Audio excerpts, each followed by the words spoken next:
The legal showdown over presidential power that is headed to the courts tomorrow morning.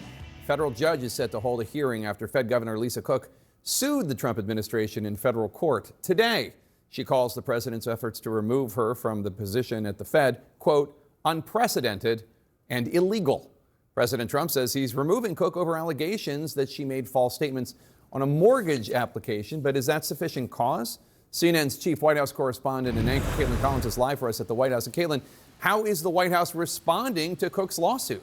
Well, Jake, they've acknowledged that she is challenging her firing, that this is going to now set up this huge legal showdown starting in court tomorrow, where Lisa Cook's just trying to get that temporary restraining order where she can basically stay on the job as this is going to play out. They knew this was going to be a legal battle, Jake. Obviously, we've never seen a president do this in the Federal Reserve Board of Governors history before. And so this is going to be a familiar territory for them because they've done this with other people who have never really been fired by the executive branch before and now are in this position. And so they say they're well prepared for this legal fight, Jake. They do ultimately believe they're going to win out here. And several White House officials pointed out to me that in her lawsuit today, responding to this, that Lisa Cook did not deny the allegations that are being made against her exactly when it comes to these allegations of mortgage fraud.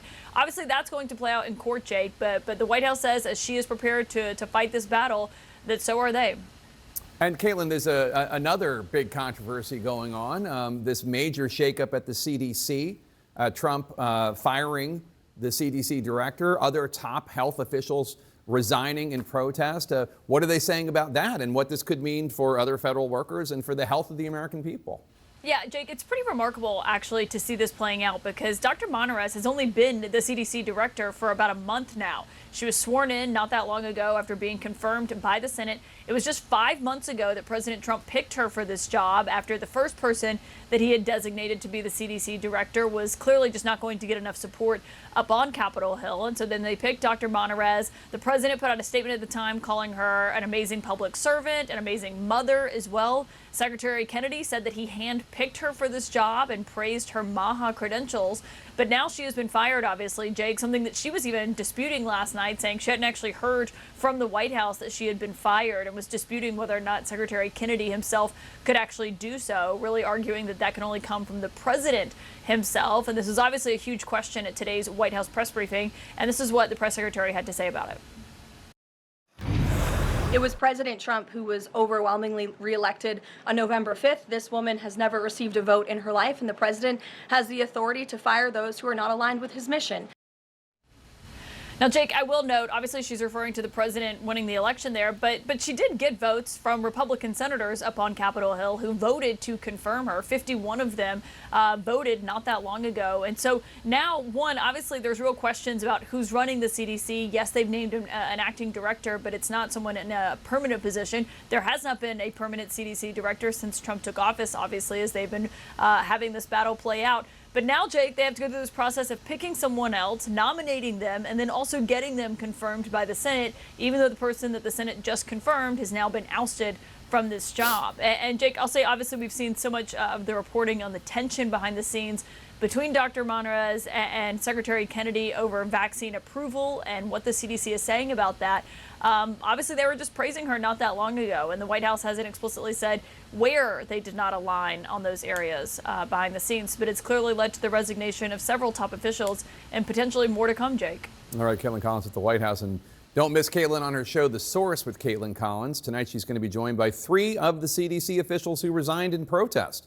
That's tonight at 9 p.m. Eastern, only here on CNN. Joining us now, former U.S. Treasury Secretary under President Biden and former chair of the Federal Reserve, Janet Yellen. Secretary Yellen, thank you so much for being here. So returning back to the Lisa Cook affair, this is the first time that any president has tried to fire a governor of the Federal Reserve.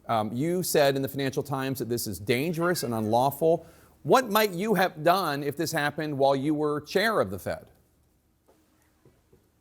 Well, as you mentioned, it's never happened in the Fed's entire more than 100-year history that a president has tried to fire a governor.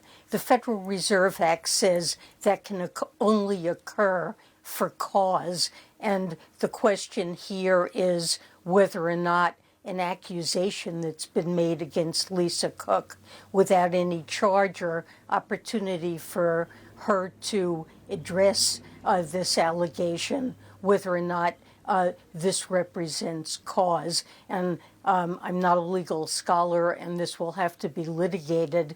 But I think it's important to understand the context in which this is occurring. President Trump has expressed his disagreement with the policy stance that the Fed has taken.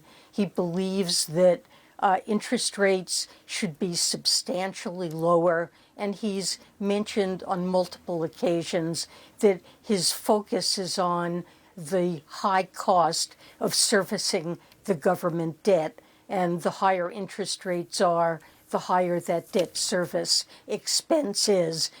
It's now close to $1 trillion a year, the second largest item in the budget.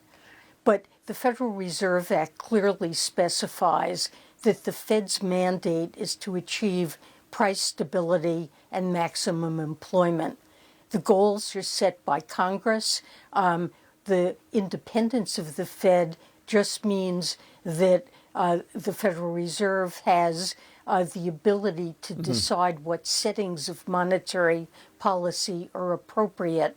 And President Trump is clearly frustrated with Powell, with the monetary policy the Fed is pursuing. And I see this as part of a larger attempt to gain control of the Fed, of monetary policy, and to put people who agree with him and will follow his views.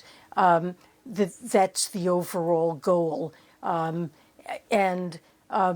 he's made no secret of the end that. of independence of the Fed. Yeah, I mean, he's made no secret. He has made no secret. Yeah, the president said the other day. It's important for Americans to understand. Yeah, he said, I just want to read the quote. The president said, once we have a majority, housing's going to swing and it's going to be great. People are paying too high an interest rate. We have to get the rates down a little bit. The current Fed obviously disagrees, at least as of right now. There are 7 members. There was a resignation a couple weeks ago. If he replaces Lisa Cook, he will have 4 members that are his appointees, not including Jerome Powell, who also was his appointee, although disagrees with him. You say this threatens the independence of the Fed. I wonder, do you think that there are enough guardrails built into the system to protect the Fed? There are a lot of guardrails. The terms of Fed governors are 14 years. They're staggered. The Fed has budgetary independence. It's answerable to Congress, but the GAO is not allowed to audit the Fed's monetary policy decisions. It was designed to be able to make independent, professional, fact-based judgments, and I believe President Trump wants to change that. It's really important for Americans to understand how dangerous this is. Once upon a time, the Fed was obligated, this was during World War II, to help the Treasury Department finance the outstanding government debt, and it held interest rates low, just as President Trump wants now. And the consequence was very high inflation in the 1950s. Yeah.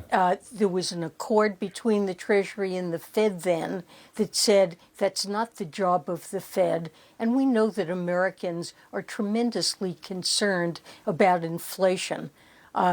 This was a huge issue in the last election. They want inflation to be low, and the labor market is solid at the moment. Unemployment is very low. Job creation has generally been solid, and we're coming out of a period of high inflation. Right. And the Fed is focusing achieving low inflation and full employment, which is what they're mandated to do.